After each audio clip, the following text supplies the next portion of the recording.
think of hair loss, many of us think of men, but it's a problem for women too. So what's causing hair to fall out? The Fox Medical Team's Beth Galvin takes a look at just how common the problem is and what can be done about it. It's estimated close to 30% of women will go through some level of hair loss at some point in their life. And it can be genetic, where women tend to have their hair thin over time. But you can also lose your hair suddenly for many reasons. And we sat down to talk about hair loss with a local doctor who says it happened to her.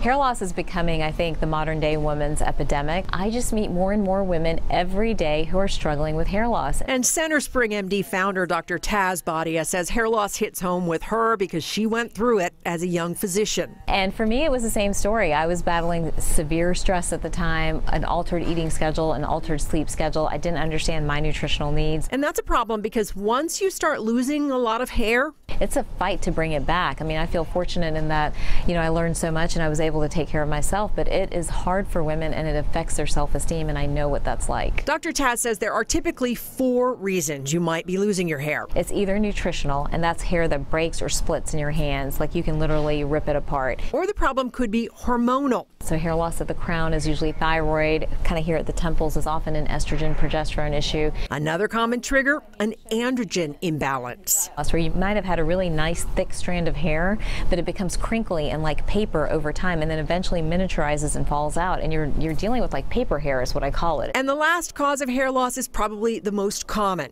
stress. I think women are more stressed today than at any other time before. So first, Dr. Taz says you have to figure out what's making your hair fall out. Then get a workup. Definitely look at the nutrients, look at the hormones, look at the androgens. And if you're experiencing hair loss, don't ignore it. I ignored it too until it became a massive issue. I think if you're starting to see a change that is significant, you need to talk to your doctor about it.